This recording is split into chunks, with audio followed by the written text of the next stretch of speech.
Hello, everybody. Welcome back to WineupTV. I'm your host, Wayne, with Armin Khachaturian. When we come back, he's going to tell you all about his wines, Ehlers, out of Napa Valley, my favorite place on earth. See you in a second.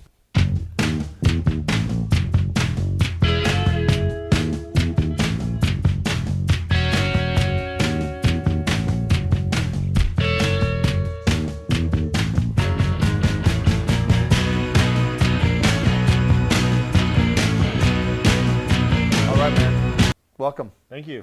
Thanks for taking the time and coming by today. By the way, I haven't filmed a show in a while, and this is horrible. I'm opening up a little bistro, wine bar, wine shop not too far from here, and it's engulfed all of my time. So, Slam, we got to get back to filming because this is something we love to do. All right. You were born in Iran, came here to the country, settled like all the other Armenians in Glendale, California. If you guys ever want the best bakeries, got to go to Glendale. And if you want the best chicken, Zonku chicken. Oh, Zonku chicken's the dude. That's a chicken Nazi right Yeah. there, man. You're right. It is the best chicken. I lived in Pasadena, and I loved it there. I tell you, it's a great culture, great peeps, great times. All right, so tell me about your Ehlers career. So I do national sales for Ehlers. I basically travel around the country, spread a good gospel. I'm a storyteller. Ehlers has a beautiful story, and it's a story that we love to tell. That's a great job. How'd you snag that job? Just like put a hat and I a can't number. tell you because you might try to. Right, I know. I mean, I might go for your job. Dude, that is, what a great opportunity to be able to pimp out a real solid name brand in Napa, and somebody who's really taking the time to focus on the quality and have enough money to put back the original vineyards from the glory day. 1886, which is the higher end wine we'll be trying at the end. Vineyards were established in 1886. Vineyards were established. So Bernard Ehlers purchased this 42-acre property for $7,000 in gold coins. That's probably a lot of gold back then, though. Probably. How much was gold back then? I don't know. $1 an ounce. A few dollars an ounce, maybe. I don't know. I mean, a big old satchel full of gold. But he bought this property and started farming. I mean, there's a huge wine community in the 1800s in California.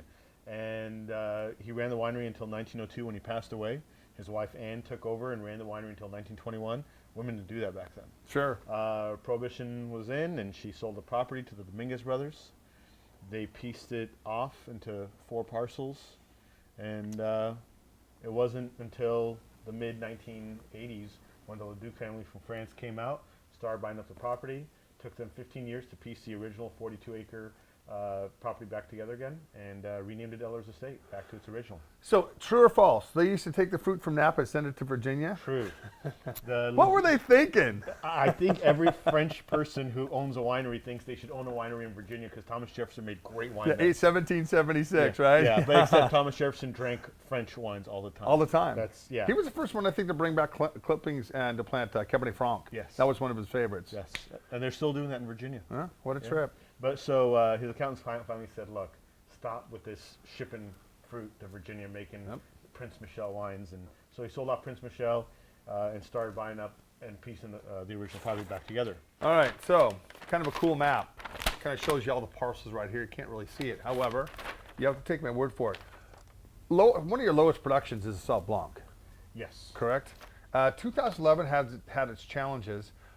Your production was down to about 400 cases? On the Sauvignon Blanc. Yeah. All right, so, you know, what I like about the 11s, personally, especially up here in Oregon, like the 2011 Pinot Gris and the Pinot Blancs, I like the fact that they're really high in acidity. So these are wines in 2 or 3 years that are going to just get better and better, as opposed to the warmer vintage wines. Exactly. You know, what you're drinking great now, they're just going to kind of go downhill. These will actually integrate pretty well in a bottle. All right, so. Well, and our winemaker, Kevin Morrissey, what he does, which I think is absolutely brilliant, the Sauvignon Blanc is 2 blocks, 1 acre block and a 1.7 acre block. He harvests them about 5 days apart, lower bricks, higher bricks. That way he doesn't have to acidify, and he can play and blend. That's brilliant. And get this acidity, minerality, and fruit, and hit the trilogy of great Sauvignon Blanc without messing with it. This has got a great mouthfeel. It's got some, of course, such traditional Sauvignon Blanc flavor profiles. grapefruity, little lemony. But you don't get that grassiness or that cat pea or that passion tropical fruit, you know, that other regions have made famous. And Napa was trying to figure out, well, what can we do? Should we do it this way? Should we do it that way? Who came up with cat pea anyways? I don't know. You know what? Do they taste cat pea? Does it taste like cat? How do you know what something tastes like? I think probably somebody who had cats. I am not a cat lover. I cannot stand cat piss. But if you, let's say you were drinking Sauvignon Blanc and you had a cat and you said, "God, it smells like cat piss." I think that's the correlation between them. Yeah, but someone said it tastes like cat piss. I don't know if it ever tastes like cat piss, but I know it smells like cat piss. And if it ever tastes like cat piss, I want to meet that person who drank that cat piss. Exactly. That's insane right there.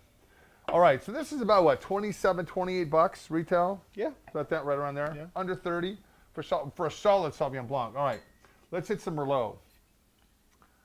This ain't your mama's Merlot. This is the 2009 Merlot. What's this blended with? Cabernet Franc. Just a little splash? Yeah, about 5% Cabernet Franc. Cabernet Franc goes really, really well in St. Helena. And, you know, we have a little over 6.5 acres planted on our property in St. Helena. And we tend to sprinkle a little bit around to everyone. Yeah, it seems like the most difficult vintage to grow in Napa is Merlot. It seems to be very inconsistent most of the time. Well, no, Merlot's history is interesting, though. Merlot did great. Everyone loved it. You know, Merlot, Merlot, Merlot. People got content. They're buying Merlot. They don't even care what's in the bottle. And so they started putting whatever in the bottle. Sideways called people out on it. But most consumers said, oh, well, Miles hated Merlot. He only drank Pinot Noir. I'm not going to drink Merlot anymore. Well, Miles didn't hate Pinot Noir. Miles hated his ex-wife. His ex-wife loved Merlot. I think her name was Merlot. Yeah. Well, and it's funny, at the end of the movie, he's drinking Cheval Blanc, Merlot and Cab Franc, and most people didn't get it. In a styrofoam cup. In a styrofoam cup. Yeah, And 61 yeah, vintage. I know. No, wine geeks got that at the end. Most people wouldn't have got that at the end. But it was a good thing because it made people who were making bad Merlot say, all right, we just got called out.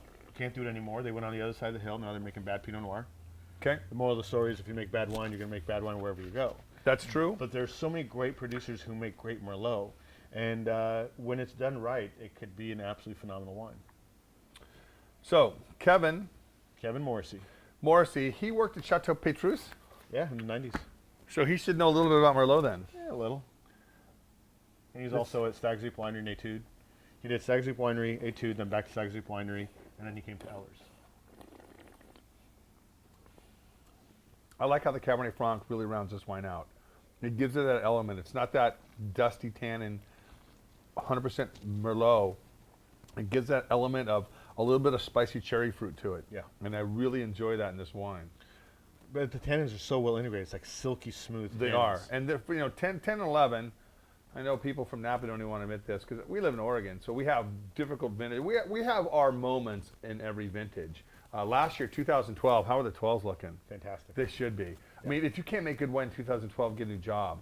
There was no bunch rot last year up here in the Willamette Valley. There was no mildew, no mold, nothing like 2010 or 11. So it's definitely going to be a consumer's vintage at the end of the day. I mean, I'm excited for that. It's going to be great. Just be able to have those wines in it because the press are going to love them and they're going to be easier to sell. Hand selling wine is the most challenging thing for me and the most rewarding thing for me. I've got customers that'll come and say, look, I got 25, 30 bucks. This is what I like. What can you put me into? And a lot of people, disposable income, that over 20 seems to be a really touchy thing. And maybe not down in Napa or a more expensive city, but Portland's not what I'd call a huge economic city when it comes to people doling out tons of money for wine. So it does have its challenges. But this is 2009 Merlot, very well structured, about 40 bucks a bottle, $42, $43 a bottle, right around there. That's a good effort. I like that Merlot. Thank you. All right. Let's, as much as I may like Merlots, I love cabs. That's just me. All right. So this is a 2010 blended with? Well, it is Cabernet Sauvignon officially. Okay. But it has 8% Merlot, 4% Cabernet Franc. So in order to be called Cabernet Sauvignon Napa, 75% of the juice in the bottle has 25% could be blending grapes, correct? Yeah. And this Cabernet is called 120 over 80. And 120 over 80 is? Your heart rate. Blood pressure. Blood pressure, excuse Yes. me, your blood pressure. And I like this. I mean, the play right here with the heart right there. Quick little story about the 120 over 80. And by the way, this family has donated how many millions? Over 230 million. $230 million to charity. I think Cardiovascular research. I think that is awesome. Dr. Ravana, take note. So 120 over 80, ideal blood pressure. It ties in with the story and the ownership. Jean Leduc had cardiomyopathy growing up. He had cardiovascular disease in his family, his father and his grandfather. Sold a third-generation laundry textile business in Europe, and got treatment at the Mayo Clinic in Rochester, Minnesota. Tacked on an extra 15 years to his life. He lived to be in his 70s with cardiomyopathy, which was unheard of. And he kept asking doctors, he goes, what can I do for you? You guys gave me 15 extra years, what can I do? And the doctor said we need funding for basic level research. So they established the Leduc Foundation, LEDUCQ, and the foundation, it was their own private money, no donations, no fundraising. And today we're their only brick and mortar asset. So all our profits go to the foundation. But it funds cardiovascular research at the university level, 90 universities in 19 countries over the last 12 years. Very cool. Yeah. That's awesome. Yeah, good stuff. It's nice to see people with money giving money away. Yeah. It really is. Yeah, it makes for a better world at the end of the day. I can't wait to be in that position. All right. I don't think we can all wait We to can be come up with some causes, I'm We sure. could, yeah, I got lots of causes. All right, so we've drank through the Sauv Blanc, the Merlot, the Cab Sauv. What I like about this next wine, 1865, pays homage to 1886. or excuse me, 1886. Did I say 1865? What am I thinking? 1886. It pays homage to when the vineyard was planted.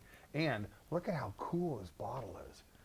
You know, I think it's awesome that you guys don't go with that reserve word.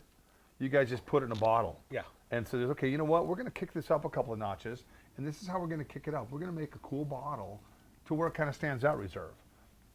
And I think that is so awesome because the reserve has been so overused. It is. I mean, this is all silk screen, just a classy, classy bottle. I mean, if you want to look at the word reserve, Barefoot makes a reserve. I know they do. Yellowtail makes a reserve. I know they do. It's like a turbo Pinto, you know? Yeah, why? All right, so this is the 2009, Yes. and it's about $100 a bottle. Yeah. So right around there, which, again, Napa Valley, it hasn't gone to their head. You know, it's not a Harlan. It's not $600 a bottle. It's not a $750 Screaming Eagle. Hey, nice work if you can You get know, it, right? no, absolutely. I'm not kicking those guys out of the car either. Yeah. But my whole point is they've still maintained some sanity. Absolutely. When everything else has gotten ungodly expensive, especially those glory days, and they're not as proficient today as they were 6, 7, 8 years ago. And I think some of it's their own fault. Because when a wine was sold for $250, or if you happen to be on the list and you can flip it for $500 or $1,000, yeah. See. but the wineries got smart. They said, why should we let someone else make the money? Yeah. It's our wine. Yeah, we'll just keep raising prices till people just can't afford our wine. Yeah, or where you have to buy it and drink it, not flip it. Yeah, which is awesome. That's awesome. Do you guys have tours? We have tastings Okay. by appointment. If you really want a tour, we, call ahead. We can see what we can do. Sure. Limited staff. Okay. But we have a phenomenal tasting room. Is it open 7 days a week? 7 days a week, 10:30 till 4. But call ahead, by appointment only. Tasting fee is? $25. Okay. And for wine club members, it's free. Awesome. Picnic grounds to have a little lunch maybe? Yes, but call ahead because you Call have ahead. to reserve that as well. That's cool. The key is call ahead. Yeah. Especially in the summertime. During the week, it's easier. Weekends, especially after 12 o'clock, 1 o'clock in the afternoon, it gets crazy. Best time, my recommendation, inside scoop, 10:30 a.m., first appointment of the day. You get all the way up to St. Helena. You beat traffic on the way down. You're going against traffic the whole time. And it's just not a crazy day. It's beautiful. 10:30 is a perfect time to start your day. Gives you enough time to grab breakfast. Drive responsibly. Drink responsibly. And eat all that great food at Mustards and Trevigny and French Laundry and Bouchon. Bottega. Gar! Yeah.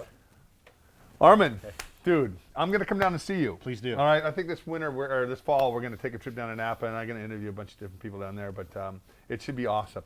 Excellent. It should be awesome. You play bocce? I do play bocce. We'll have a bocce It's tournament. on. The Jews and the Armenians. We're going to throw it down. Anyway, guys, thank you very much for tuning in. Check out these wines. They're definitely more difficult to find because what is your total case production? 8,000. 8,000 cases. So they're not going to be everywhere. They're going to be some places, major markets, absolutely. All right, when we come back, somebody else is going to be sitting next to me. I don't know who it's going to be. You guys have a great day. Enjoy June. And I'll see you soon, man. Sounds great. Rock and roll. Thank you. Peace. Go easy.